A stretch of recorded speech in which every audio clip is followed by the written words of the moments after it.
ന്യായാധിപന്മാരുടെ പുസ്തകം 6-ാം അധ്യായം അവിടെ ഇങ്ങനെ വായിക്കുന്നു.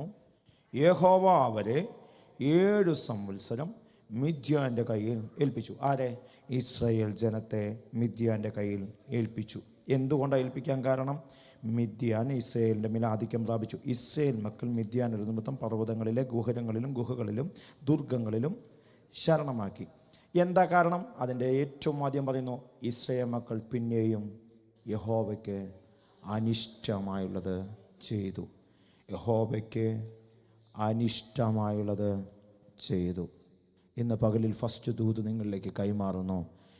ആത്മാവിലുള്ള ആരാധന നിൽക്കുമ്പോൾ തന്നെ യഹോവയ്ക്ക് അനിഷ്ടമായുള്ളത് ചെയ്തിട്ടുണ്ടെങ്കിൽ, യഹോവയ്ക്ക് ഹിതമായിട്ടുള്ളത് ചെയ്തിട്ടില്ലെങ്കിൽ നിങ്ങളെ മിദ്യാൻ പിന്തുടർന്നിരിക്കും. യേശുവിൻ്റെ നാമത്തിൽ, യേശുവിൻ്റെ അധികാരമുള്ള നാമത്തിൽ ഇന്ന് പകലിൽ സഭയ്ക്കകത്ത് ആരാധനയുണ്ട്. പെന്തക്കോസ്തുകാരനാണ്, വിശ്വാസിയാണ്. ദൈവം എന്നെ വിളിച്ച് എൻ്റെ അപ്പൻ അമ്മ എല്ലാവരും 3-ാം തലമുറ വരെ ദൈവസന്നിധിയിൽ ആരാധിക്കുന്ന വ്യക്തികളാണ്, കുടുംബക്കാരാണ്. കുടുംബത്തിൻ്റെ മഹിമയോടെ ഇന്ന സഭയിൽ ഞാൻ ആരാധിച്ചു വന്നിരുന്നതാ, ഇന്ന സഭ പാസ്റ്റർക്ക് അറിയാമോ, ഇന്ന പാസ്റ്റർ എനിക്കറിയാമോ എന്നൊക്കെ ചോദിക്കാൻ നമുക്ക് കഴിയുമായിരിക്കും. പക്ഷേ ദൈവം വിളിച്ച വിളിക്കൊത്തവണ്ണം ജീവിക്കാൻ തയ്യാറല്ലെങ്കിൽ മിദ്യാൻ നിന്റെ പിന്നാലെ ഉണ്ടെന്ന് എത്ര പേർക്ക് മനസ്സിലായെന്നറിയത്തില്ല. ആരാധനയ്ക്ക് പോകാൻ വേണ്ടി നിർബന്ധം പിടിച്ച് നിർബന്ധത്താൽ ഇറങ്ങി പുറപ്പെട്ട മിസ്സേമിൽ നിന്ന് പുറപ്പെട്ട ഇസ്രായേൽ ജനമാ. പക്ഷെ പിന്നിൽ ഫറവോൻ പിന്നാലെ ഉണ്ടായിരുന്നെങ്കിൽ ഇന്ന് പകലിൽ ആത്മാവിൽ ദൂത് കൈമാറുക. വിട്ടതിനെ പിന്നെയും തിരിച്ചെടുക്കാൻ ചെല്ലുന്നുണ്ടെങ്കിൽ മിദ്യാൻ നിന്റെ പുറകിലുണ്ടെന്ന് ആത്മാവിൽ ദൂത് കൈമാറുകയാ. യേശുവിൻ്റെ നാമത്തിൽ അവിടെ 2-ാമത്തെ വാക്യത്തിൽ പറയുന്നു, മിദ്യാൻ ഇസ്രായേലിൻ്റെ മേൽ ആധിക്യം പ്രാപിച്ചു. ഇസ്രായേൽ മക്കൾ മിദ്യാന്റെ നിമിത്തം പർവ്വതങ്ങളിലെ ഗുഹകളിലും ഗൃഹകളിലും ദുർഗങ്ങളിലും. അപ്പോൾ അവർക്ക് വീടുണ്ടായിരുന്നില്ലേ? അവരിവിടെ നിന്ന് പാർത്തെന്ന് പറയണമെങ്കിൽ അതിനു മുമ്പ് അവർക്ക് ഭവനം ഉണ്ടായിരുന്നില്ലേ? സമൃദ്ധി ഉണ്ടായിരുന്നില്ലേ? അനുഗ്രഹം ഉണ്ടായിരുന്നില്ലേ? ദൈവം വിടുതൽ നൽകിയിരുന്നില്ലേ? ഇപ്പം എന്നാ പറ്റി? യഹോവയ്ക്ക് അനിഷ്ടമായുള്ള ചെയ്തു. ഇന്ന് പകല് ദൂത് കൈമാറുകയാണ്. ദൈവം വിടുതൽ തരുമ്പോൾ, ദൈവം നന്മ തരുമ്പോൾ, ദൈവം അനുഗ്രഹം നൽകുമ്പോൾ, ദൈവത്തിൽ നിന്നുള്ള കൃപകൾ നിന്റെ മേൽ ചൊരിയുമ്പോൾ കുറച്ച് കഴിയുമ്പോൾ ദൈവം നിന്റെ കൂടെ ഉണ്ടെന്നുള്ള ആ ബുദ്ധിശൂന്യതയിൽ ഓടരുത്. പകരം ദൈവസന്നിധിയോട് ചേർന്ന് എത്രത്തോളം നീ അനുഗ്രഹിക്കപ്പെടുന്നുണ്ടോ, എത്രത്തോളം നീ ദൈവത്താൽ നന്മകൾ അനുഭവിക്കുന്നുണ്ടോ, അത്രമാത്രം ദൈവത്തോട് ചേർന്ന് നിൽക്കാൻ തയ്യാറാകണം. നമ്മുടെയൊക്കെ ഒരു പ്രശ്നം, ദൈവം എന്തെങ്കിലും നന്മ ചെയ്താൽ പിന്നെ അതിൻ്റെ കൂട്ടത്തിൽ നമ്മളങ്ങനെ ഓടിക്കൊണ്ടിരിക്കും. അതിന് പകരം ഇന്ന് പകലിൽ ദൈവത്തോട് ഓരോ ദിവസവും കൃപാസനത്തോട് അടുത്ത് ചെല്ലുവാനുള്ള നാമത്തിൽ കൃപാസനത്തോട് അടുത്ത് ചെല്ലുവാൻ, ദൈവത്തോട് ചേർന്നിരിക്കുവാൻ ഇന്ന് പകൽ കർത്താവിൽ നിങ്ങളെ ശരണപ്പെടുകയാണ് യേശുവിൻ്റെ നാമത്തിൽ. നോക്കിക്കേ, അവരുടെ 3-ാമത്തെ വാക്യം, ഇസ്രായേൽ വിതച്ചിരിക്കുമ്പോൾ മിദ്യാനരും അമലേക്കരും കിഴക്ക് ദേശക്കാരും അവരുടെ നേരെ വരും. 4-ാമത്തെ വാക്യം, അവർക്ക് വിരോധമായിട്ട് പാളയമിറങ്ങും. ഞാൻ ചോദിക്കുന്നേ, ഗുഹയ്ക്കകത്ത് താമസിക്കുന്ന, അതുപോലെ തന്നെ പർവ്വതങ്ങളിൽ ഒക്കെ താമസിക്കുന്ന ഗോമാർക്കെതിരെ പാളയം ഇറങ്ങുന്നു. നിങ്ങളൊന്ന് ആലോചിച്ച് നോക്കണം. സാധാരണ സ്ഥലത്ത് പ്രശ്നമായതുകൊണ്ടാണ് ഇവരെന്ത് ചെയ്തത്? ഗുഹയ്ക്കകത്ത് പർവ്വതങ്ങളുടെ മുകളിൽ താമസിക്കാൻ പോയത്. ഇപ്പം അവിടെ പോലും ഉമ്മാർക്ക് എന്ത് ചെയ്തില്ല? നിങ്ങളെൻ്റെ കൂടെ ഉണ്ടോ? സ്വസ്ഥതയില്ല. ഒന്ന് കൈമാറുകയാ. ദൈവത്തെ അറിഞ്ഞിട്ട് ദൈവ വഴി വിട്ട് മാറാൻ ശ്രമിച്ചിട്ടുണ്ടെങ്കിൽ ഒരു സ്വസ്ഥതയും നിന്റെ കുടുംബത്തിനകത്ത് കർത്താവ് വായിക്കത്തില്ല കേട്ടോ. ഒരു സ്വസ്ഥതയും നിനക്ക് തരത്തില്ല. കാരണം ദുഷ്ടം നിന്നെ ഓടിച്ച് പിടിക്കുന്ന സംവത്സരങ്ങൾ വരുന്നതിന് മുമ്പേ ദൈവസന്നിധി നെടുമ്പാട വീണ് ദൈവത്തോട് നിലവിളിക്കാൻ, ദൈവത്തോട് ചേർന്നിരിക്കാൻ, ദൈവത്തിൻ്റെ ഹിതപ്രകാരം മുൻപോട്ട് പോകാൻ തയ്യാറാണെങ്കിൽ ദൈവത്തിൻ്റെ മഹത്വം നിന്നിൽ വെളിപ്പെടുവരുമെന്ന് ഇന്ന് പകലിൽ ദൂത് കൈമാറുകയാണ്. അവിടെ നോക്കിക്കേ, ഇസ്രായേലിന് ആഹാരമോ ആടോ മാടോ കഴുതയോ ഒന്നും ആര് ശേഷിപ്പിക്കില്ല? മിദ്യാൻ ശേഷിപ്പിക്കില്ല.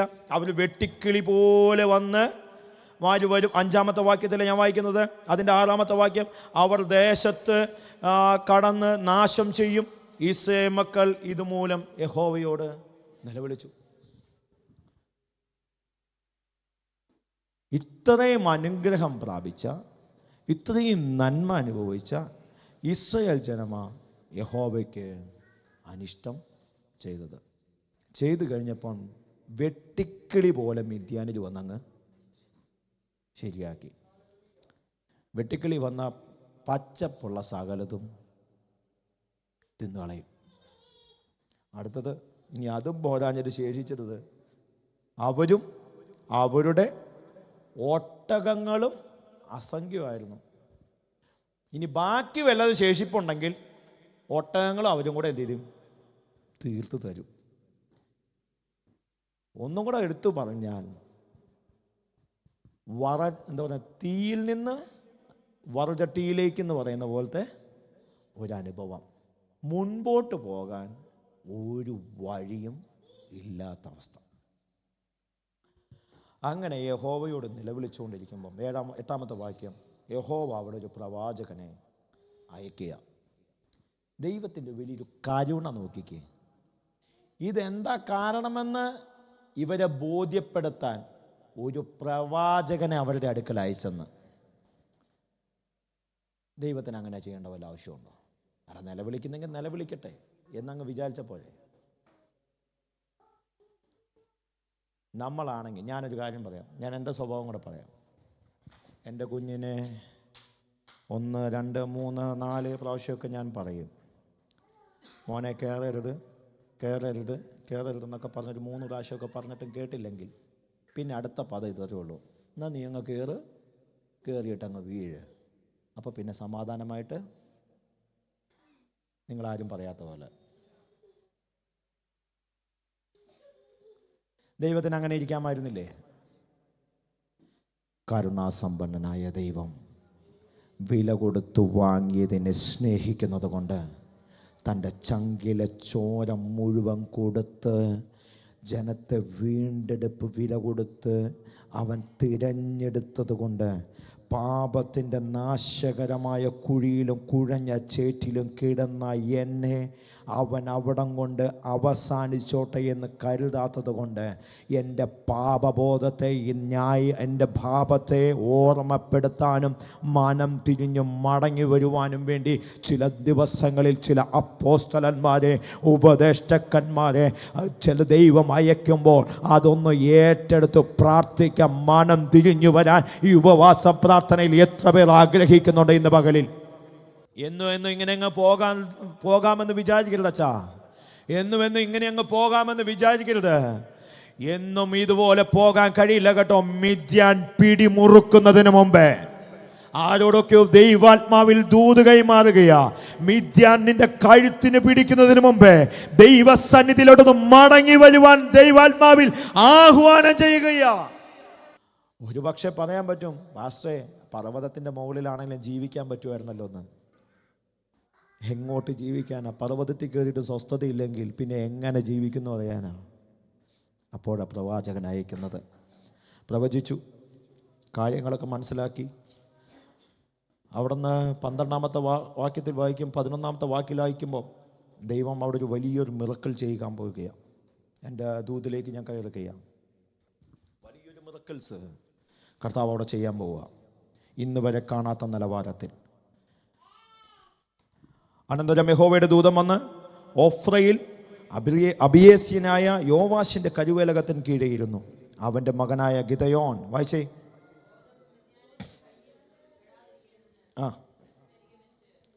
മെതിക്കുകയായിരുന്നു. മുന്തിരിച്ചക്കിനരികെ വെച്ച് ധാന്യം മെതിക്കുകയായിരുന്നു. മുന്തിരിച്ചക്കിനരികെ. അച്ഛാ, മുന്തിരിച്ചക്കിനകത്ത് വെച്ചാണോ ധാന്യം മെതിക്കുക? അത് ധാന്യപ്പൊരയുടെ അടുത്താണോ? ആണേ. അപ്പം ഇവൻ എന്തിനാ മുന്തിരിച്ചക്കിനരികെ കൊണ്ടുവന്ന് മെതിക്കുന്നേ? എന്തിനാ? ബാക്കിയുള്ളവന്മാരൊക്കെ പർവ്വതത്തിൽ കയറി ഒളിച്ചിരിക്കുക, മിദ്യാനരെ മുഖാന്തരം ഗുഹയ്ക്കകത്ത് ഒളിച്ചിരിക്കുകയാ. പക്ഷെ ദൈവം കണ്ട ഒരുത്തൻ, ദൂത് മനസ്സിലാക്കിയ ഒരുത്തൻ ദൈവം കയറുന്നു വന്നേക്കുക. എവിടെയാ? മുന്തിരിച്ചക്കിനരികെ. സാധാരണ മെതിക്കേണ്ടത് ആ മെതിക്കളത്തിനകത്തല്ലേ മിദ്യാനരുടെ കയ്യിൽ പെടാതിരിക്കേണ്ടതിന് ഒരുത്തൻ മാത്രം അവിടെയുള്ള സകല ഉണ്ടായിട്ട്, സകല അച്ചാച്ചന്മാരും ഉണ്ടായിട്ട്, കഴിഞ്ഞ നാളുകളിൽ ഞാൻ അതിനെ ഇങ്ങനെ അങ്ങ് പറഞ്ഞാൽ നിങ്ങൾ വിഷമം തോന്നരുത്.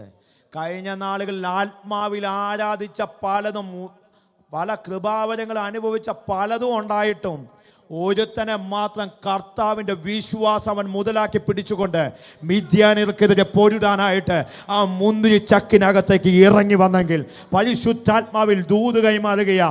മറ്റാർക്കും ലഭിക്കാത്ത ചില വാഗ്ദത്തങ്ങൾ നിന്നിൽ പകർന്നിട്ട്, ചില ഉദ്ദേശത്തിന് വേണ്ടി ദൈവം നിന്നെ അയക്കുമ്പോൾ പിന്മാറി നോക്കാതെ, പിന്നോട്ട് നോക്കാതെ, ആര് വരുന്നുണ്ടെന്ന് നോക്കാതെ മുൻപോട്ട് ചലിക്കാൻ തയ്യാറാണെങ്കിൽ നിന്റെ മേല ദൈവത്തിന്റെ കൃപ ഇറങ്ങി വരുന്നതെന്ന്. അങ്ങനെ ഉള്ളവനോടാ ദൈവത്തിന് സംസാരിക്കാനുള്ളത്. ശത്രുവിനെ നോക്കി പേടിച്ച് ഭയത്തോടെ ഇരിക്കുന്ന നിന്നെ നോക്കി ദൈവത്തിന് ഒന്നും പറയാനില്ലെന്ന് ശത്രുവിനെ നോക്കാതെ ദൈവത്തിന്റെ മുഖത്തേക്ക് നോക്കി യാത്ര ചെയ്യുന്ന നിന്നോട് ദൈവത്തിന് സംസാരിക്കാനുള്ളത്, നിന്നിലൂടെ ദൈവത്തിന് ചില ചെയ്തെടുക്കാനുള്ളതെന്ന്. പിശാചിന്റെ തന്ത്രങ്ങളെ എതിർത്ത് നിൽപ്പാൻ കഴിയേണ്ടതിന് ദൈവത്തിന്റെ സർവായുധവർഗ ധരിച്ചു കൊള്ളുവിൻ എന്നുള്ള വചനം നിന്നോട് പറയുമ്പോ ആ വചനത്തെ വിശ്വസിച്ച് പിശാചിനെ പേടിക്കാനല്ല, പിശാചിനെ വേട്ടാൻ തയ്യാറാണെങ്കിൽ, പിശാചിന്റെ ബലത്തെ നോക്കാനല്ല, ദൈവത്തിന്റെ ബലത്തെ നോക്ക്. എന്റെ നന്മ ഞാൻ മിദ്യാന്യർക്ക് കൊടുക്കില്ലെന്ന് മനസ്സിൽ ഉറപ്പിച്ച ഒരുത്തൻ അവൻ ഇറങ്ങി തിരിച്ചെങ്കിൽ ഇന്ന് പകലിൽ ദൂത് നിങ്ങളിലേക്ക് കൈമാറുന്നു. പ്രാർത്ഥിക്കുന്ന ഒരുത്തനെ കണ്ടില്ലെങ്കിലും വിശ്വാസമുണ്ടെന്ന് കരുതുന്ന നീ കരുതുന്ന ഒരുവനെ കണ്ടില്ലെങ്കിലോ, ഒരു പാസ്റ്റർമാരെ നീ കണ്ടില്ലെങ്കിലും, നിന്നോട് ദൈവം പറഞ്ഞതിനെ, ദൈവം നിന്റെ അകത്തളങ്ങളിൽ പ്രകാശിപ്പിച്ചതുമായിട്ട് നീ ഒന്ന് ഇറങ്ങി തിരിക്കാൻ തയ്യാറാണെങ്കിൽ ദൈവത്തിന്റെ മഹത്വം നിന്നിലൂടെ വെളിപ്പെട്ടു വരുമെന്ന് ആത്മാവിൽ ദൂത് കൈമാറുകയോ. അവിടെ നോക്കിക്കേ, മെതിക്കയായിരുന്നു യഹോവയുടെ ദൂതൻ അവന് പ്രത്യക്ഷനായിട്ട് പറയുന്ന അടുത്ത പദം, സെന്റൻസ് ആണ് എന്നെ ചിന്തിപ്പിച്ചത്. അല്ലയോ പരാക്രമശാലിയെ, യഹോവ നിന്നോട് കൂടെയുണ്ട്. ഒറ്റ ദൂതേ ഉള്ളൂ, അല്ലയോ പരാക്രമശാലിയെ, യഹോവ നിന്നോട് കൂടെയുണ്ട്. എന്തെങ്കിലുമൊക്കെ ദൈവത്തിന് വേണ്ടി പ്രവർത്തിക്കാൻ ചങ്കുറപ്പോടെ ഇറങ്ങിത്തിരിക്കുന്ന നിനക്ക് വേണ്ടിയ ദൂതുള്ളത് കർത്താവിങ്കിൽ നിന്ന്. ഒന്നും കൂടെ എടുത്തു പറഞ്ഞാൽ, പേടിച്ചു മാറിയിരിക്കുന്ന നിനക്ക് വേണ്ടിയല്ല ദൈവം പ്രവർത്തിക്കാൻ തയ്യാറാകുന്നത്, പിശാചിനെതിരെ പോരാടാൻ തയ്യാറുള്ള നിനക്ക് വേണ്ടി ആ സ്വർഗത്തിലെ ദൂത് കൈമാറിയിട്ടുള്ളത്. നമ്മുടെയൊക്കെ ഒരു പ്രശ്നം, പിശാചിന് ഭയങ്കര വലിപ്പമാ, ദൈവത്തിന് ഇത്രയാ.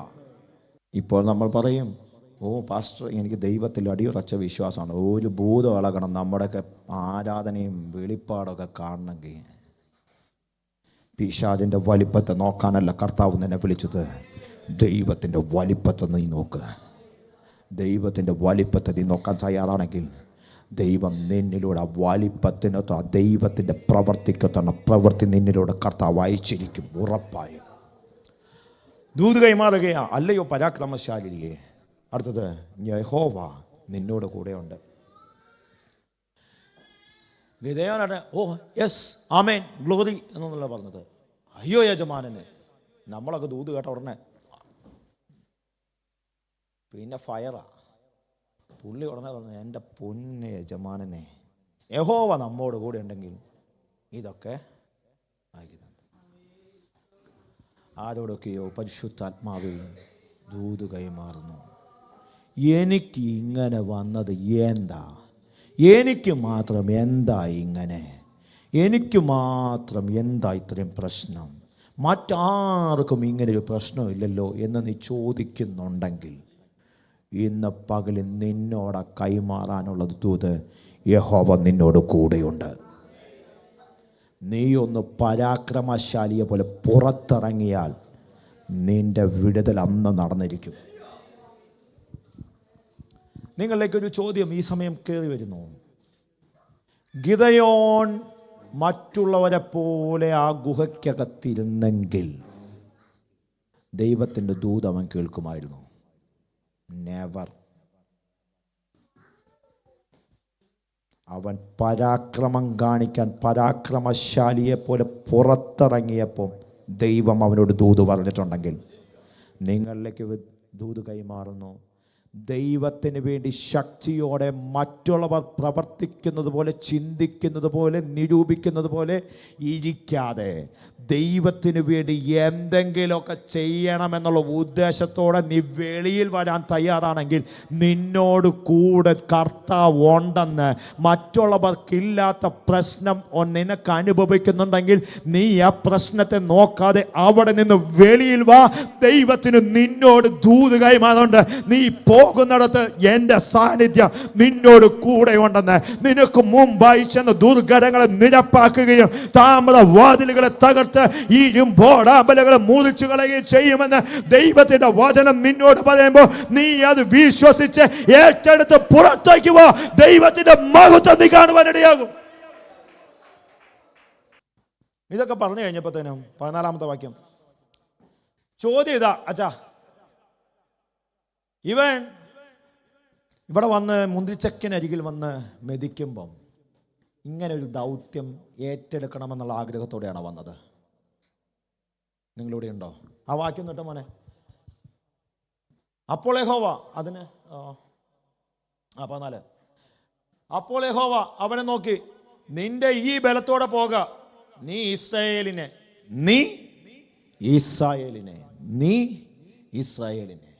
മിദ്യാനരുടെ കയ്യിൽ നിന്ന് രക്ഷിക്കും. ഞാൻ അല്ലയോ നിന്നെ അയക്കുന്നത്? ദൂത് നിങ്ങളിലേക്ക് കൈമാറുക. ഏറ്റെടുക്കാൻ തയ്യാറുള്ള പിടിച്ചോ. ദൈവത്തിന് വേണ്ടി എന്തെങ്കിലുമൊക്കെ ചെയ്യണമെന്ന ആഗ്രഹത്തോടെ നീ ഒറ്റയ്ക്ക് പുറപ്പെട്ടാൽ മതി. ബാക്കി കർത്താവ് കൂട്ടിച്ചേർത്തുള്ളൂ. ജോയ്, ദൈവത്തിന് വേണ്ടി എന്തെങ്കിലുമൊക്കെ ചെയ്യണമെന്ന് ചെയ്യാൻ ആഗ്രഹിക്കുന്നുണ്ട്, ഒറ്റയ്ക്ക് പുറപ്പെട്ടോ. ദൈവം നിന്റെ കൂടെ ഉണ്ടായിരിക്കും. സഭയെ നോക്കണ്ട, പാസ്റ്ററെ നോക്കണ്ട, കൂടെ ഇരുന്ന് ആരാധിക്കുന്ന ഒരു വ്യക്തിയെ നോക്കണ്ട. നീ ഇറങ്ങി പുറപ്പെടാൻ തയ്യാറായാൽ മതി. നിന്റെ കൂടെ ദൈവത്തിന്റെ സാന്നിധ്യം ഇറങ്ങി വരികയും നിന്റെ കയ്യിൽ ചിലത് സംഭവിക്കുകയും ചെയ്യും.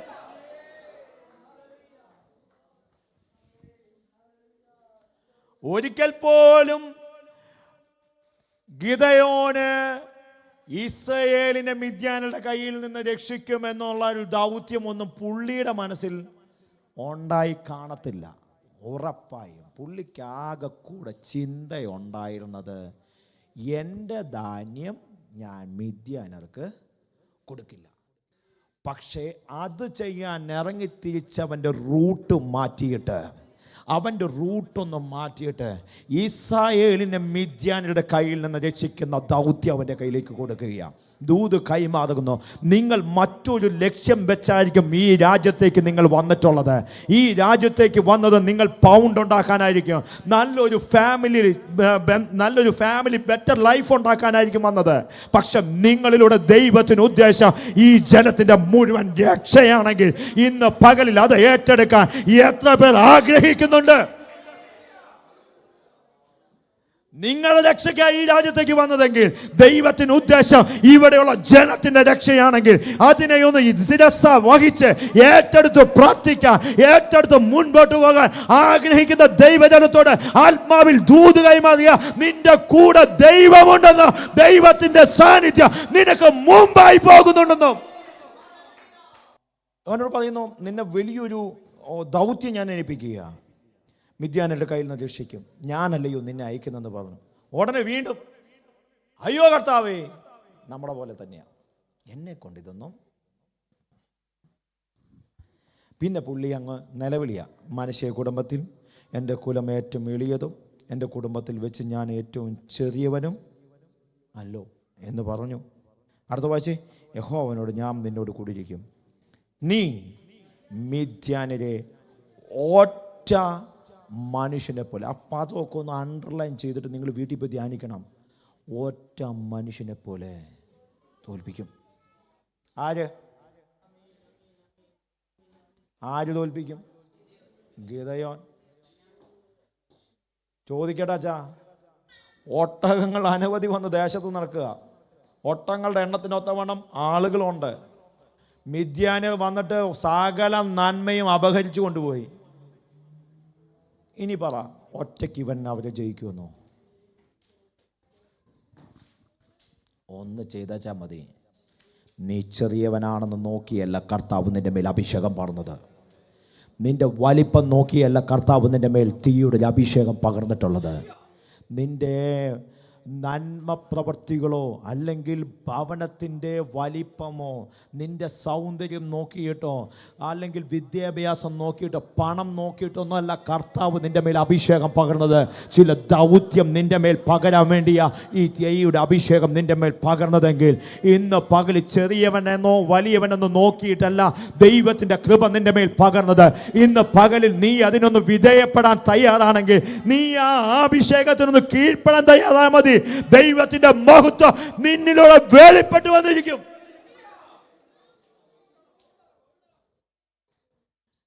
നോക്കിയേ, മനശ്ശെ ഗോത്രത്തിനേക്കാൾ പ്രബലമായ ഗോത്രങ്ങളുണ്ടായിരുന്നു. യഹൂദയൊക്കെ തകർപ്പനായിരുന്നു.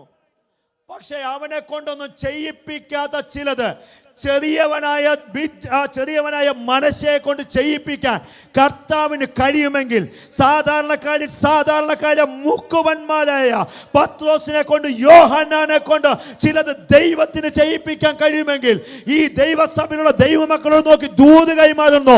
നിന്നെ ഈ രാജ്യത്ത് കൊണ്ടുവന്നത് ദൈവത്തിന്റെ ചില പദ്ധതികൾ ഈ രാജ്യത്ത് ചെയ്തെടുക്കുവാനാണെന്ന് വിശ്വസിക്കുന്നവർ ആ കാര്യങ്ങളെയൊക്കെ തട്ടി ആത്മാവിൽ അതിനൊന്ന് ആഹ്വാനം ചെയ്യ്, അതിനൊന്ന് വിളവെടുക്ക്. ഇന്ന് പകൽ ദൈവത്തിന്റെ മഹത്വം നിന്റെ മേൽ വ്യാപരിക്കട്ടെ.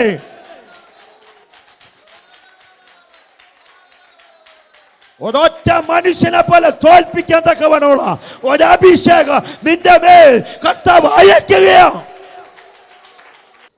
ഇതൊക്കെ പറഞ്ഞ് മുമ്പോട്ട് പോകുമ്പോൾ പുള്ളി ദൂത് കെട്ടെടുത്തപ്പോൾ ദൂത് ഏറ്റെടുത്ത ഗിദെയോൻ ദൈവത്തോട് ഇത് ദൈവമാണോ സംസാരിച്ചെന്നൊക്കെ പറഞ്ഞ് ടെസ്റ്റ് ചെയ്യുന്നുണ്ട്. എന്നെ ചിന്തിപ്പിച്ച മറ്റൊരു ഭാഗം വേറൊന്നാ. ദൂത് കേട്ട ഗിദെയോൻ അടുത്തത് ചെയ്തത് ദൈവത്തിന് ആരാധന കഴിച്ചു. നമ്മുടെയൊക്കെ പ്രശ്നം ദൂത് കേട്ടാൽ ആമേനും ഗ്ലോറിയും പറഞ്ഞ് വീട്ടിൽ പോയി സുന്ദരമായിട്ട് കിടന്നുറങ്ങും. പക്ഷെ ഗിദെയോൻ ചെയ്തത് ദൂത് കേട്ടേച്ച് പോയി കിടന്നുറങ്ങലായിരുന്നു. അടുത്തത് ആരാധനയ്ക്ക് സമയം കണ്ടെത്തുകയായിരുന്നു. അപ്പൻ്റെ കാളയെ പിടിച്ച് കണ്ണമായി മുറിച്ച് അതിനെ ഹോമയാഗം കഴിച്ചപ്പോൾ ദൈവത്തിൻ്റെ കരം ഇറങ്ങി വന്ന് ആ ബാലിൻ്റെ ബലിപീഠങ്ങൾ ഇടിച്ചു മാറിയെങ്കിൽ, ഇന്ന് പകൽ നിൻ്റെ മേൽ പകർന്ന അഭിഷേകത്തിനും ദൈവ സാന്നിധ്യത്തിനും വില കൊടുത്ത് നിൽക്കാൻ തയ്യാറാണെങ്കിൽ, ഇന്നലെ വരെ അവിടെ ഏതൊക്കെ പ്രതിഷ്ഠയുണ്ടെങ്കിലും, ഏതൊക്കെ അന്ധകാര ശക്തി കൊടികുത്തി വാഴുന്നുണ്ടെങ്കിലും, ഏതൊക്കെ അന്ധകാരത്തിൻ്റെ ഭീതിയിൽ അവർ കുടുംബങ്ങൾ വാഴുന്നതെങ്കിലും, ഇന്ന് പകൽ ആത്മനിയോഗം പ്രാപിച്ച നീ ആരാധനയോടെ അതിനകത്തേക്കൊന്ന് പ്രവേശിക്കാൻ തയ്യാറാണെങ്കിൽ ദൈവത്തിൻ്റെ മഹത്വം നിന്നിലൂടെ വെളിപ്പെട്ടു വന്നിരിക്കുമെന്ന്.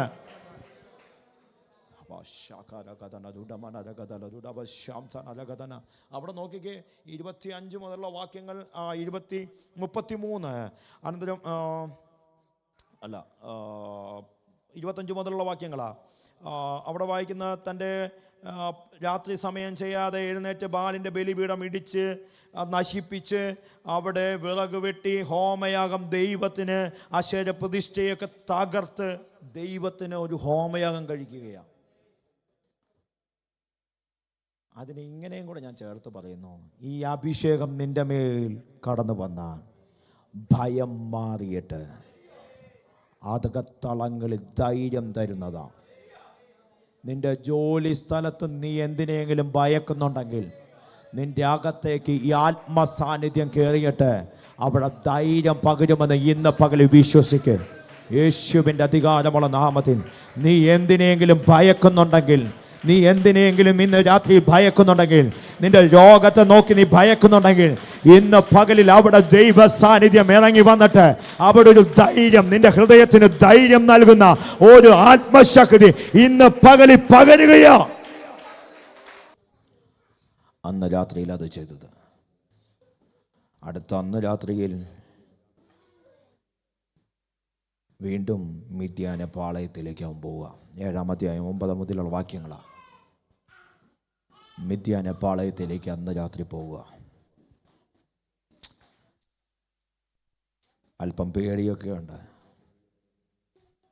ദൂത് കൈമാറുന്നു, ഞാനത് നിൻ്റെ കയ്യിൽ ഏൽപ്പിച്ചിരിക്കുന്നുള്ള ദൂത് കേട്ടിട്ടും ഗിദെയോൻ അത്ര അങ്ങോട്ട് വിശ്വസിക്കാൻ പറ്റുന്നില്ല. നമ്മുടെ പോലെയാണ്, തോമാസിൻ്റെ പോലെ ചില സമയത്ത്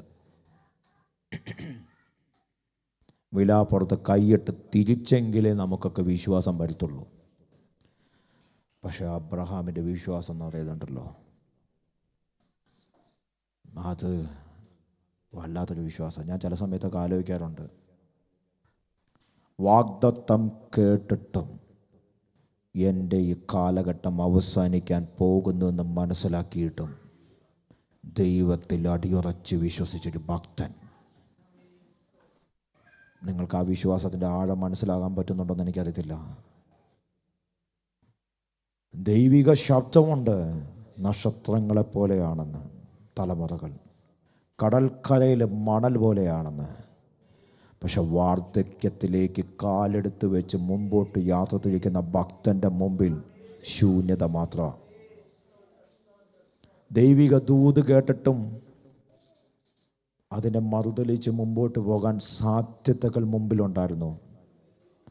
പക്ഷെ ഭക്തൻ്റെ അകത്ത് ബുദ്ധിയല്ലായിരുന്നു, ദൈവശക്തിയായിരുന്നു. ഇന്ന് പകലിൽ നിങ്ങളിലേക്ക് ദൂത് കൈമാറുന്നു. മാനുഷിക ബുദ്ധി വെച്ചിട്ട് ദൈവത്തിൻ്റെ ശക്തി അളക്കരുത് കേട്ടോ. ഒന്നും കൂടെ കൈമാറുകയാ. മാനുഷിക ബുദ്ധിക്കൊത്താത്ത വൻ കാര്യങ്ങളെ പ്രവർത്തിക്കാൻ ആ ദൈവശക്തി നിൻ്റെ മേൽ പകർന്നിരിക്കുന്നത്. ഇന്ന് പകലിൽ ആ ആത്മശക്തി പ്രാപിച്ച് മുൻപോട്ട് പോകാൻ തയ്യാറാണെങ്കിൽ ദൈവത്തിൻ്റെ മഹത്വം നിനക്ക് വേണ്ടി ഇറങ്ങി വന്നിരിക്കും, യേശുവിൻ്റെ നാമത്തിൽ.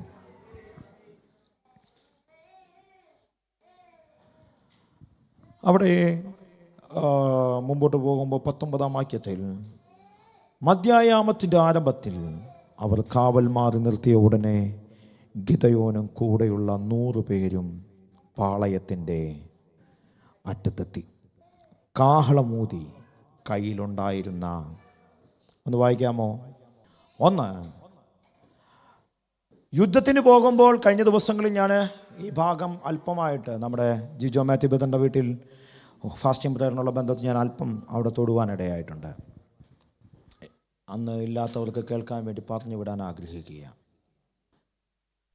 യുദ്ധത്തിന് പോകുമ്പോൾ എപ്പോഴും ആയുധങ്ങളുമായിട്ട് പോകാറ്, അല്ലേ? കുടമായിട്ട് പോയിട്ടുള്ള എത്ര യുദ്ധങ്ങൾ നിങ്ങൾ കണ്ടിട്ടുണ്ട്, അറിഞ്ഞിട്ടുണ്ട്? ഞാൻ വായിച്ചിട്ടില്ല ഒരു ചരിത്രത്തിലും. പക്ഷേ അഭിഷേകം പ്രാപിച്ചവനോട് ദൂത് കൈമാറിയപ്പം ഡിഫറൻ്റായിട്ടാണ് അവനോട് ദൈവം സംസാരിച്ചത്. യുദ്ധത്തിന് പോകുകയാ. ഒരുത്തൻ്റെ കയ്യിലും ആയുധങ്ങളില്ല, പകരം ഒരു മൺകുടമായിട്ട് പോകുക. മൺകുടത്തിനകത്ത് കത്തുന്നൊരു പന്തമുണ്ട്. ഇടത് കൈയിൽ പന്തവും വലത് കൈയിൽ കാഹളവും. ഞാൻ അന്ന് പറഞ്ഞ ഒരു ഭാഗം ഇപ്പോൾ എൻ്റെ ഹൃദയത്തിലേക്ക് ഓടി വരുന്നതുകൊണ്ട് ഞാൻ ഇപ്പോൾ ചോദിക്കുകയാണ്. മൺകൂടത്തിനകത്ത പന്തം ഇരിക്കുന്നത് ആണോ? അല്ലേ? മൺകുടത്തിനകത്തല്ലേ പന്തം വെച്ചത്? പന്തം വെച്ചത് മൺകുടത്തിനകത്താണ്. ഇത് എത്ര നേരം വച്ചാൽ കത്താതെ പിടിക്കും, കത്തിക്കൊണ്ടിരിക്കും.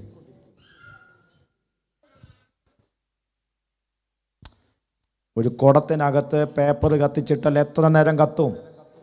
അതിൻ്റെ അകത്ത് വായു എപ്പോൾ തീരുന്നു അതോടെ അവസാനിക്കും, അല്ലേ?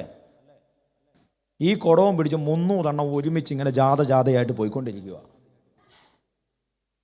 ഏതെങ്കിലും ഒരുത്തൻ്റെ കെട്ടുപോണ്ടേ? നിങ്ങളെൻ്റെ കൂടെ ഉണ്ടോ? ഇനി അടുത്ത ഭാഗം, കുടം ഉടയ്ക്കാൻ പറയുമ്പോൾ ഉടയ്ക്കുന്നു 300 എണ്ണം ഒരുമിച്ച്. എന്തായാലും ഉടയ്ക്കണമെങ്കിൽ ഇങ്ങനെ അടിക്കണ്ടേ?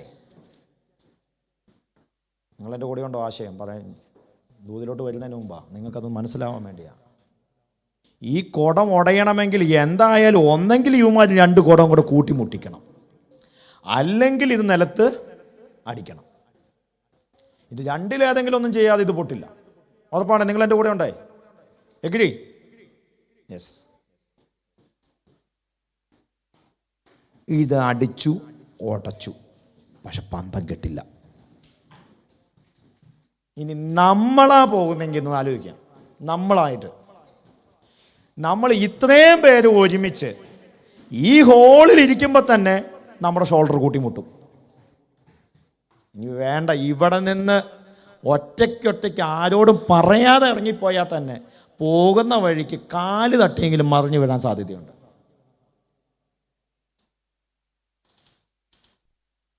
അപ്പോഴവിടെ 300 ഒരുമിച്ച് മാർച്ച് ഫാസ്റ്റായിട്ട് പോയിക്കൊണ്ടിരിക്കുന്നത്, കുടവും പിടിച്ചിട്ട്. ഇനി നമ്മളെ അടിച്ചു പൊട്ടിച്ചെങ്കിൽ നമ്മുടെയും കേടും തൊട്ടപ്പുറത്ത് നിൽക്കുന്നവൻ്റെ പന്തവും കൂടെ നമ്മൾ കെടുത്തു. ആരുടെയൊക്കെയോ മുഖത്ത് ചിരി വിടരുന്നു.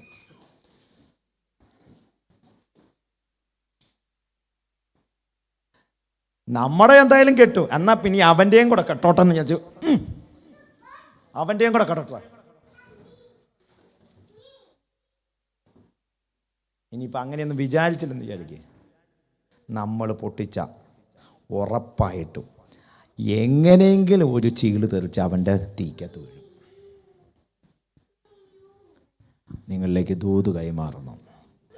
ദൈവം നിന്നോട് പറഞ്ഞിട്ടാണ് നീ ചെയ്യുന്നതെങ്കിൽ, ദൈവം നിന്നോട് പറഞ്ഞതിനനുസരിച്ചാണ് നീ സ്റ്റെപ്പ് വെച്ചതെങ്കിൽ, ദൈവം പറഞ്ഞ ആജ്ഞയ്ക്കനുസരിച്ച നീ മുൻപോട്ട് ചലിക്കുന്നതെങ്കിൽ, ഓരോരുത്തൻ്റെ ശക്തിക്കും നിന്റെ അകത്തളങ്ങളിൽ പകർന്നിരിക്കുന്ന അഭിഷേകത്തെ കെടുത്താൻ കഴിയത്തില്ല.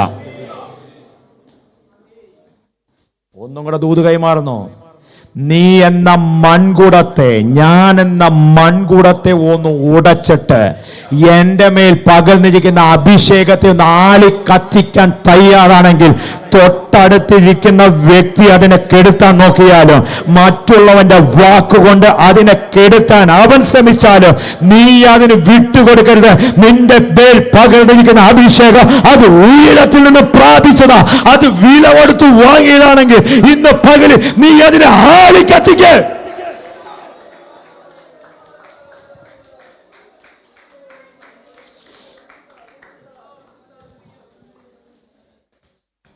ദൈവസഭയോട് ദൂത് കൈമാറുന്നു. ഇത് ദൈവസഭ മുഴുവനുമായിട്ടുള്ള ദൂത് കൈമാറുകയാ. ഇന്ന് പകല് നിങ്ങളുടെ അഭിഷേകത്തെ ചെറുതായി കാണാതെ, ദൈവം പറയുന്നതിനനുസരിച്ച് ദൈവസഭ കാലുകളെ വെക്കാൻ തയ്യാറാണെങ്കിൽ, അടുത്ത ഒരു ഷിഫ്റ്റിലേക്ക് മാറാൻ തയ്യാറാണെങ്കിൽ, നിന്റെ അകത്ത് പകർന്നിരിക്കുന്ന അഭിഷേകത്തെ നീ എവിടെയും പോകണ്ട. ഇന്ന് പകല് ജനം ഇവിടെ കൂടി വന്നിരിക്കും.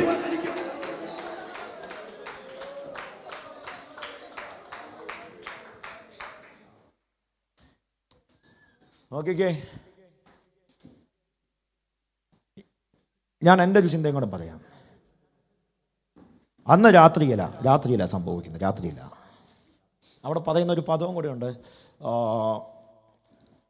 മധ്യായാമത്തിങ്കൽ ഏകദേശം ഒരു 9-നും 12 മണിക്കും ഇടയിലുള്ള സമയം. മധ്യായാമം എന്ന് പറയുന്നത് 9 മണിക്കും 12 മണിക്കും ഇടയിൽ ഒറ്റ ദൂത് കൈമാറാൻ പോവാം. ഇന്നലെ ഞാനൊരു കാര്യം പറഞ്ഞായിരുന്നു വൈകിട്ട്, ഓർക്കുന്നുണ്ടോ? കുറച്ച് പേരെ ഉണ്ടായിരുന്നുള്ളൂ. 9 മണി മുതൽ 12 മണി വരെ നിന്റെ അകത്ത് പകർന്നിരിക്കുന്ന അഭിഷേകത്തോടൊന്ന് പ്രാർത്ഥിക്കാൻ തയ്യാറാണെങ്കിൽ, യാമാരംഭത്തിങ്കൽ എഴുന്നേറ്റിരുന്ന് പ്രാർത്ഥിക്കാൻ തയ്യാറാണെങ്കിൽ, നിനക്ക് വേണ്ടി സ്വർഗ്ഗം ഇറങ്ങി വന്നിരിക്കും. ദൈവസഭയോട് ആത്മാവിൽ ദൂത് കൈമാറുകയാ. പ്രാർത്ഥന പ്രാർത്ഥിക്കാൻ മുട്ടുമടക്കുന്ന ദൈവസഭയെ പരാജയപ്പെടുത്താൻ ഒരു മിദ്യാന്യ ശക്തിക്കും കഴിയത്തില്ല. പ്രാർത്ഥിക്കുന്ന ദൈവസഭ യാമാരംഭത്തിൽ എഴുന്നേറ്റിരുന്ന് പ്രാർത്ഥിക്കാൻ, മധ്യാരംഭത്തിൽ എഴുന്നേറ്റിരുന്ന് പ്രാർത്ഥിക്കാൻ ഈ ദിവസങ്ങളിൽ സഭ ഒരുക്കപ്പെടുന്നുണ്ടെങ്കിൽ നിങ്ങൾക്ക് വേണ്ടി സ്വർഗം ഇറങ്ങി വന്നിരിക്കും. റിജോയ് പാസ്റ്റർ എഴുന്നേറ്റില്ലെങ്കിലോ, ഇവിടെ ഇരിക്കുന്ന ഒരു കുടുംബങ്ങളും എഴുന്നേറ്റില്ലെങ്കിലോ, സഭ ദൈവത്തിൻ്റെതായതുകൊണ്ട് ദൈവം അവിടെ ഇറങ്ങി വന്നിരിക്കും. കാരണം സഭയെ ദൈവം വില കൊടുത്തു വാങ്ങിയതുകൊണ്ട്. 4 യാമങ്ങളായിട്ടാ എബ്രായർ കാണുന്നത്. അതിലൊരു യാമമാണ് 9 മണി മുതൽ 12 മണി വരെയുള്ള സമയം, രാത്രിയിൽ. ആ സമയത്ത് പ്രാർത്ഥിക്കാൻ തയ്യാറാണെങ്കിൽ, മറ്റുള്ള സമയത്ത് പ്രാർത്ഥിക്കരുതെന്നല്ല കേട്ടോ, ആ സമയത്ത് പ്രാർത്ഥനയ്ക്ക് അല്പം കൂടെ ശക്തിയുണ്ട്. കർത്താവ് ഏറ്റവും കൂടുതൽ പ്രാർത്ഥിച്ച സമയങ്ങളെന്ന് പറയുന്നത് രാത്രിയുടെ യാമങ്ങളിലാണ്. യേശു കർത്താവ് ഈ ഭൂമിയിലായിരുന്ന സമയത്ത് അവൻ ദൈവപുത്രനായിരുന്നിട്ടും അവൻ രാത്രിയുടെ യാമങ്ങളിൽ പ്രാർത്ഥിക്കാനിരുന്നിട്ടുണ്ട്. പകലിലെ പ്രാർത്ഥനയ്ക്ക് ശക്തി കുറവാണെന്നൊന്നും ഞാൻ പറയുന്നത്, പക്ഷേ രാത്രിയിലെ പ്രാർത്ഥനയ്ക്ക് അല്പം കൂടെ ശക്തി കൂടുതലാണ്. ദേശാധിപതി ശക്തികൾ എഴുന്നേൽക്കുന്നതിന് മുമ്പേ, ഞാനതങ്ങനെ പറയുമ്പോൾ തെറ്റായിരുന്നു വിചാരിക്കരുത്. നമ്മുടെ നാട്ടിൽ, ഇവിടെ അങ്ങനെ ഞാൻ കണ്ടിട്ടില്ല, നമ്മുടെ നാട്ടിൽ അമ്പലങ്ങളിൽ 5 മണിക്ക് എഴുന്നേറ്റ് പാട്ട് വയ്ക്കുന്നതിന് മുമ്പേ നമ്മുടെ മാതാപിതാക്കൾ എഴുന്നേറ്റ് പ്രാർത്ഥിക്കുമായിരുന്നു. എത്ര പേർക്ക് ഓർമ്മയുണ്ടെന്ന് എനിക്കറിയത്തില്ല. എനിക്ക് ഓർമ്മയുണ്ട്, എൻ്റെ അപ്പനും അമ്മയൊക്കെ എന്നെ വിളിച്ച് 4 മണിക്ക് എഴുന്നേപ്പിച്ച് പ്രാർത്ഥിപ്പിച്ചതൊക്കെ എനിക്കിന്നും ഓർമ്മയുണ്ട്. അന്ന് പറയുന്നൊരു പദം ഉണ്ടായിരുന്നു, എടാ അവൻ 5 മണിക്ക് എഴുന്നേക്കാമെങ്കിൽ നിൻ്റെയൊക്കെ മൂട്ടിൽ സൂര്യൻ ഉദിച്ചിട്ട് വേണം നിനക്ക് എഴുന്നേൽക്കാമെന്ന്. ആ പറയുന്ന പദം ശരിയാണോ തെറ്റാണോ എന്ന് എനിക്കറിയത്തില്ല. നിങ്ങളങ്ങ് വിട്ടേക്ക്, കേട്ടേച്ച്. അഭിഷേകം പ്രാപിച്ച നിനക്ക് ചില ഉത്തരവാദിത്തങ്ങൾ തന്നിട്ടുണ്ട്. ദൈവസഭയ്ക്ക് ചില ഉത്തരവാദിത്തങ്ങൾ തന്നിട്ടാ ഈ ദേശത്തേക്ക് കർത്താവ് അയച്ചത്. ഇന്ന് പകലിൽ അതൊന്ന് എടുക്കാൻ എത്ര പേർ തയ്യാറുണ്ട്? അങ്ങനെയുള്ളവർക്ക് വേണ്ടിയാ ദൈവം ഇറങ്ങി വന്ന് പറയാം, ഞാൻ നിന്നോട് കൂടെയുണ്ടെന്ന്. യേശുവിൻ്റെ അധികാരമുള്ള നാമത്തിൽ, യേശുവിൻ്റെ അധികാരമുള്ള നാമത്തിൽ, യേശുവിൻ്റെ നാമത്തിൽ, യേശുവിൻ്റെ നാമത്തിൽ ഇന്ന് പകലിൽ ആത്മനിറവിൽ എത്ര പേർക്ക് പ്രാർത്ഥിക്കാൻ കഴിയും? അപ്പാ ഇന്ന് പകലിൽ ദൈവത്തോട് ദൈവ സാന്നിധ്യം എന്നെ ഒന്ന് ഇറക്കണമെന്ന്. എന്നെ അവിടെ ഒരു ഭാഗം കൂടെ പറഞ്ഞു നിർത്താൻ പോകുകയാണ്. അവിടെ 3 കൂട്ടവും കാഹളം മോതി കുടങ്ങൾ ഉടച്ചു. ഇടത്ത് കൈയിൽ പന്തം, വലത്ത് കൈയിൽ ഊതുവാൻ കാഹളം. ഒറ്റ ദൂത് പറഞ്ഞ് നിർത്താൻ പോവാം. ഇടത്ത് കയ്യിൽ എന്തുണ്ട്? പന്തം ഉണ്ടായിരുന്നു. വലത് കയ്യിൽ എന്തുണ്ട്? കാഹളമുണ്ട്. നേരത്തെ അപ്പോൾ ഇടത് കയ്യിൽ എന്തായിരുന്നു? പറ. മൺകുടം. അത് പൊട്ടിക്കഴിഞ്ഞപ്പം ആളിക്കത്തുന്ന പന്തം കയ്യിലുണ്ട്. ഇന്ന് പകലിൽ ഞാൻ എന്ന സ്വയത്തെ ഒന്ന് തകർക്കാൻ തയ്യാറാണെങ്കിൽ പന്തം പോലെ പ്രകാശിപ്പിക്കാൻ കർത്താവ് വിശ്വസ്തനാ. എൻ്റെ ബുദ്ധിയെ നിഷ്ഫലമാക്കിയിട്ട് ആത്മസാന്നിധ്യത്തിന് എന്നെ ഒന്ന് സമർപ്പിക്കാൻ തയ്യാറാണെങ്കിൽ, എൻ്റെ ബുദ്ധിയെ നിഷ്ഫലമാക്കിയിട്ട് ആത്മസാന്നിധ്യത്തിന് വേണ്ടി എന്നെ ഒന്ന് വിട്ടുകൊടുക്കാൻ തയ്യാറാണെങ്കിൽ നിന്നെ ആളിക്കത്തിക്കാൻ കർത്താവ് വിശ്വസ്തനാ. ഇവിടെ വരുമ്പോൾ പറയുന്നൊരു പദമുണ്ട്, പലരും പറയുന്നൊരു പദമുണ്ട്, ഒരു ആത്മീക മുരടിപ്പായ പാസ്റ്ററെ ഇവിടെ സംഭവിക്കുന്നതെന്ന്. അച്ഛാ, ആത്മസാന്നിധ്യം അനുഭവിക്കാൻ തയ്യാറാണെങ്കിൽ മുരടിപ്പ് അനുഭവിക്കുന്നവരുടെ മധ്യത്തിൽ നിന്നെ ആളിക്കത്തിക്കും. ആത്മീക മുരടിപ്പ് സഭയ്ക്കകത്ത് സംഭവിച്ചോട്ടെ, കുടുംബത്തിനകത്ത് സംഭവിച്ചോട്ടെ, സ്ഥലമുറകൾക്കകത്ത് സംഭവിച്ചോട്ടെ, പക്ഷെ നിന്നിൽ പകർന്നിരിക്കുന്ന അഭിഷേകത്തെ നീ ഒന്ന് മൺകുട ഉടച്ച് ആ തീയെ ഒന്ന് ആളിക്കത്തിക്കാൻ, ആ പന്തത്തിൽ നിന്ന് ആളിക്കത്തിക്കാൻ തയ്യാറാണോ? ഒരുപക്ഷെ നിങ്ങൾ ഒറ്റയ്ക്കായിരിക്കും വിശ്വാസത്തിൽ വന്നിരിക്കുന്നത്. ഒരുപക്ഷെ നിങ്ങൾ ഒറ്റയ്ക്കായിരിക്കും ദൈവ സാന്നിധ്യത്തിലേക്ക് നിങ്ങൾ ഓടി വന്നിട്ടുള്ളത്. മറ്റുള്ളവർ ആരും വന്നിട്ടില്ലായിരിക്കാം. പക്ഷെ ഇന്ന് പകല് അങ്ങനെയുള്ള ദൂത് കൈമാറുന്നു. നിന്റെ മേൽ പകർന്നിരിക്കുന്ന അഭിഷേകത്തെ ഒന്ന് ആളി കത്തിക്കാൻ തയ്യാറാണെങ്കിൽ നിന്റെ കുടുംബത്തിനകത്ത് വലിയ ദൈവ പ്രവൃത്തി കർത്താവായിരിക്കാൻ വിശ്വസ്തന. അപ്പോ കുട ഉടച്ചു. ഇടത് കയ്യിലുണ്ടായിരുന്ന കുടം അങ്ങ് ഉടച്ചു. കുടം ഉടച്ചപ്പോഴും വലത് കയ്യിലുണ്ടായിരുന്ന കാഹളം അവർ കളഞ്ഞിട്ടില്ലായിരുന്നു. നമ്മുടെയൊക്കെ ഒരു പ്രശ്നം, കയ്യിലുള്ളത് കളയുകയും ചെയ്യും, കത്തിയ പന്തോട്ട് കത്തിക്കാൻ നമുക്കൊട്ട് അറിയത്തുമില്ല. അല്പം എങ്ങനെയൊക്കെയോ വായു പിടിച്ചിങ്ങനെ കത്തിക്കൊണ്ടിരുന്നു, ഇങ്ങനെ ആടി ഇപ്പം അണയണോ എന്ന് പറഞ്ഞാൽ കത്തിക്കൊണ്ടിരിക്കുന്ന തീയായിരുന്നു. അന്നേരം ഇത് കാരണം കൊണ്ട് ശരിക്കും പിടിക്കാൻ പറ്റുന്നത്. എന്നാൽ പിന്നെ ഇതങ്ങ് കളഞ്ഞു വെച്ചു, ഇതെങ്കിലും ശരിക്ക്. നിങ്ങൾ എൻ്റെ കൂടെ ഇല്ലെന്ന് തോന്നുന്നു. നമ്മുടെയൊക്കെ ചിന്ത, അന്ന് അത് കിട്ടിയില്ല, എന്നാൽ പിന്നെ ഇതെങ്കിലും ആയിട്ട് എന്ത് ചെയ്യാം, പോയേക്കാം. എൻ്റെ പൊന്ന് ദൈവമക്കളെ, നിങ്ങളെ വിശ്വസ്തരെന്നെണ്ണിയ നിങ്ങളുടെ കരങ്ങളിൽ ചിലത് തന്നിരിക്കുന്നത്, അതിനെ വ്യാപാരം ചെയ്യാൻ തയ്യാറാവുക. അവർക്ക് കിട്ടി, എനിക്ക് കിട്ടിയില്ല, അവർക്ക് കിട്ടി, എനിക്ക് കിട്ടിയില്ല, എനിക്ക് കിട്ടിയില്ലെന്ന് പറഞ്ഞ് തനിക്കാനല്ല. നിങ്ങളുടെ കരങ്ങളിൽ തന്നിരിക്കുന്ന ചെറുതാണെങ്കിലും അതിനെ വ്യാപാരം ചെയ്യാൻ തയ്യാറാകുക. അത് 100, 30, 60 മെനിയായിട്ട് വിശ്വസ്തനായിട്ട് നീ അതിനെ വിളവ് നീ കൊയ്തെടുക്കുന്ന ദിവസങ്ങൾ നിന്റെ മുമ്പിലുണ്ടെന്ന് ആത്മാവിൽ ദൂത് കൈമാറുകയാണ്. അപ്പം വലത് കയ്യിൽ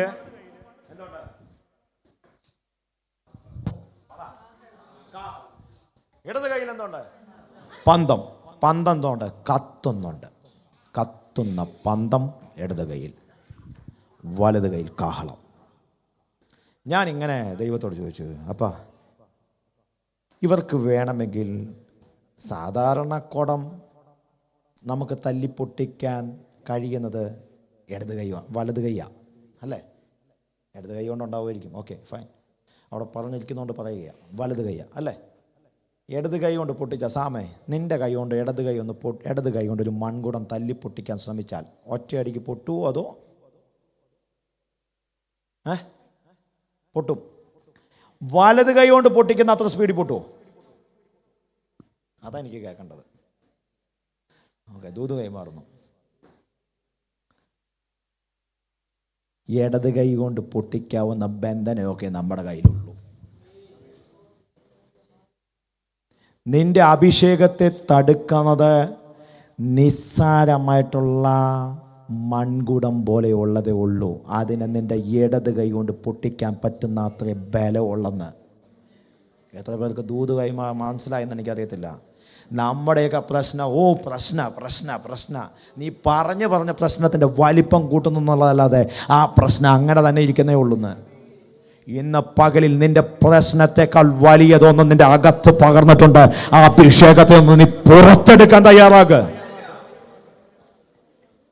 അപ്പം മൺകുടത്തെ അവർ പൊട്ടിച്ചു, കയ്യിൽ പിടിച്ചു. വലത് കയ്യിൽ കാഹളമുണ്ട്.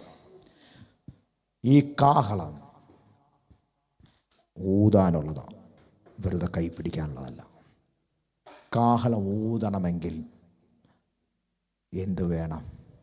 ഊതാനുള്ളൊരു ശക്തി വേണം. 2, അതിന് നന്നായിട്ട് ബലത്തോടെ പിടിച്ചാലേ ഊതാൻ പറ്റുള്ളൂ. നിങ്ങളെൻ്റെ കൂടെ ഉണ്ടോ? ഇടത് കൈയെ പിടിച്ചിട്ട് ഊതാൻ നിന്നാൽ ഊത്ത് ഇതിലേയും പോവും, പീപ്പി വെള്ള വഴിക്കും പോവും. വലത് കൈയിൽ പിടിച്ചിട്ട് നിന്റെ വലത് കയ്യിൽ തന്നിരിക്കുന്നത് വചനമെന്ന വാളാണെങ്കിൽ അതിനെ ഒന്ന് ചേർത്ത് പിടിച്ചിട്ട് വെട്ടാൻ എത്ര പേർ തയ്യാറുണ്ട് ഇന്ന് പകലിൽ?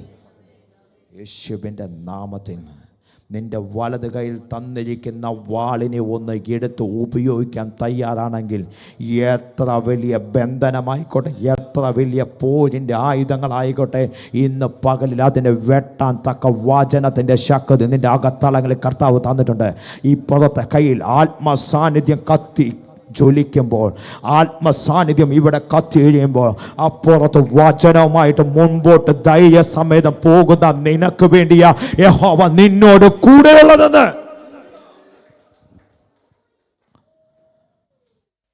അപ്പോ ഇവര് കുടവടച്ചു, വലത് കയ്യിൽ തീപ്പന്തം കത്തി, മറ്റേ കയ്യിൽ ഊതുന്ന പീപ്പി കയ്യിലേക്ക് കാഹളം ഇരിക്കുക. ഈ കാഹളം ശക്തമായി ഊതിയപ്പോൾ എവിടെയും യുദ്ധം ചെയ്യേണ്ട വന്നില്ല. ഗദയോനും യഹോവയ്ക്കും വാളെന്നാർത്തപ്പോൾ അങ്ങോട്ടും ഇങ്ങോട്ടും പട്ടണത്തിൽ പാച്ചൽ തുടങ്ങി. നിന്റെ വാ വിസ്താരത്തെ തുറക്ക്, എന്നാൽ ഞാൻ അതിനെ നിറയ്ക്കാമെന്ന് വചനം പറയുമ്പോ നിന്റെ വാ വിസ്താരത്തെ തുറക്ക്, എന്നാൽ ആത്മസാന്നിധ്യം നിന്റെ അകത്തളങ്ങളിൽ വ്യാപരിക്കും. ഈ ഉപവാസ പ്രാർത്ഥനയുടെ 12ാമത്തെ ദിവസമായിട്ടോ വാ തുറക്കാൻ കഴിയുന്നുണ്ടെങ്കിൽ ഇന്ന് പകൽ യേശുവിന്റെ നാമത്തിൽ അത് തുറക്കട്ടെ. മിദ്യാനർക്കെതിരെ കാഹളം മുതലെങ്കിൽ അകത്തൊരു ആത്മസാന്നിധ്യം വേണം. മിദ്യാനർക്കെതിരെ കാഹളം മുതലെങ്കിൽ നിന്റെ ആരോഗ്യം മുഴുവൻ എടുക്കണമെന്ന്. അച്ഛാ, ഇതകത്ത് പകർന്നപ്പെടുന്നിട്ടുണ്ടെങ്കിൽ, നിന്റെ അകത്തളങ്ങളിൽ ആത്മസാന്നിധ്യം ആളിക്കത്തിയിട്ടുണ്ടെങ്കിൽ പിന്നെ ആരും അവിടെ നിന്ന് ഏത്തോടണ്ട. വാ പൊളിക്കെന്നും പറഞ്ഞുകൊണ്ട് ആളിക്കത്തിക്കാത്തതിനെ ചിലതിൻ്റെ അടുത്ത് കത്ത്. ഇന്ന് പകലിൽ 13ാമത്തെ ദിവസത്തിലേക്ക് നീ പ്രവേശിക്കുമ്പോൾ, ഉപവാസ പ്രാർത്ഥനയുടെ 13ാമത്തെ ദിവസത്തിലേക്ക്, 13ാമത്തെ ദിവസം ഇന്ന് 14ാമത്തെ ദിവസത്തിലേക്ക് നീ പ്രവേശിക്കുമ്പോൾ, നാളെ പകലിൽ ഇന്ന് കത്താത്ത ഒരു ആത്മസാന്നിധ്യം നിന്റെ റൂമിനകത്ത് അനുഭവിക്കണം. യേശുവിന്റെ അധികാരമുള്ള നാമത്തിൽ ഇന്ന് പകൽ മിദ്യാന്യ ശക്തിയെ കണ്ട് പർവ്വതത്തിന്റെ മുകളിലും ഗുഹയ്ക്കകത്തും ഒളിച്ചിരിക്കാനല്ല കർത്താവ് നിന്നെ വിളിച്ചത്. ഇന്ന് പകലിൽ ആ കാഹളത്തെ എടുത്തിട്ട് ആത്മശക്തിയോടെ ചേർത്ത് പിടിച്ചിട്ട് നിന്റെ മുഴുവൻ ബലത്തോടെ മുഴുവൻ ആരോഗ്യത്തോടെ ഒന്ന് ദൈവത്തെ മഹത്വപ്പെടുത്ത്. നീ പോലും അറിയാതെ, നീ പോലും ചെയ്യാതെ, നീ ഒന്നും ചെയ്യാതെ തന്നെ ദുഷ്ടൻ നിന്റെ മുമ്പിൽ നിന്ന് ഓടിപ്പോകുന്ന ദിവസങ്ങൾ. നമ്മുടെയൊക്കെ പ്രശ്നം ജോലി ചെയ്യാൻ നേരത്തെ മുഴുവൻ ആരോഗ്യത്തോടെയാ, ബാക്കി എല്ലാ പരിപാടിക്കും മുഴുവൻ ആരോഗ്യത്തോടെയാ.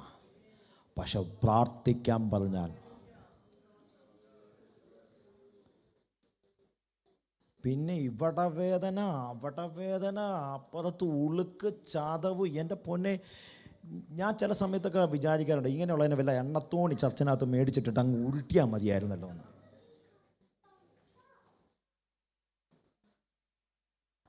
ഈ ആരാധന നിന്റെ രോഗത്തെ മാറ്റുന്നതാണെങ്കിൽ,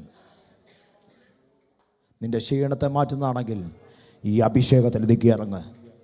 ആദിമ സഭ വളർന്നത് അങ്ങനെ ആച്ചാ. ഇന്ന് പകലിൽ നിങ്ങളിലേക്ക് ആഹ്വാനം ചെയ്യുന്നത് ഒരു ആദിമ സഭയുടെ ഘട്ടത്തിലേക്ക് മടങ്ങി വരാൻ വേണ്ടിയാ. വചനത്തിന് വേണ്ടി നിൽക്കുന്ന, ആത്മസാന്നിധ്യത്തിന് വേണ്ടി നിൽക്കുന്ന ഒരു സഭ ടെൽഫോർഡ് എഴുന്നേൽക്കട്ടെ. യേശുവിൻ്റെ നാമത്തിൽ, യേശുവിൻ്റെ അധികാരമുള്ള നാമത്തിൽ ഇന്ന് പകലിൽ വലിയ ദൈവപ്രവൃത്തികൾ നടക്കട്ടെ. യേശുവിൻ്റെ നാമത്തിൽ എല്ലാ കണ്ണുകളടച്ച ദൈവത്തോട് പ്രാർത്ഥിച്ച് 1 മണിയായി. വേണമെങ്കിൽ ഗിദെയോന് ഒറ്റയ്ക്ക് ആ പർവ്വതത്തിൽ നിൽക്കായിരുന്നു, മറ്റുള്ളവരെ പോലെ ഒറ്റയ്ക്ക് അവിടെ നിൽക്കായിരുന്നു. പക്ഷേ ഗിദെയോൻ തയ്യാറല്ലായിരുന്നു. അവൻ്റെ നന്മ ഒരു മിദ്യാനർക്കും വിട്ടുകൊടുക്കില്ല. അവൻ്റെ നന്മ ഒരു മിദ്യാനർക്കും വിട്ടുകൊടുക്കത്തില്ലെന്ന്. യേശുവിൻ്റെ നാമത്തിൽ, യേശുവിൻ്റെ അധികാരമുള്ള നാമത്തിൽ ഇന്ന് പകൽ എത്ര പേർ പ്രാർത്ഥിക്കാൻ തയ്യാറുണ്ട്? എത്ര പേർ പ്രാർത്ഥിക്കാൻ തയ്യാറുണ്ട്? അപ്പാ, അങ്ങയുടെ സാന്നിധ്യം എൻ്റെ കൂടെ ഇറങ്ങണം. അങ്ങയുടെ സാന്നിധ്യം എൻ്റെ മേൽ ഇറങ്ങണം. എൻ്റെ അകത്തളങ്ങൾ പകർന്നിരിക്കുന്ന അഭിഷേകം അത് ചെറുതല്ല, അതൊന്ന് ആളി കത്തിക്കണമെന്ന് എത്ര പേർ ആഗ്രഹിക്കുന്നുണ്ട്? എത്ര പേർ പ്രാർത്ഥിക്കുന്നുണ്ട്? അങ്ങനെയുള്ള ഒരു നിമിഷം എഴുന്നേറ്റ് നിൽക്കാൻ കഴിയുമോ?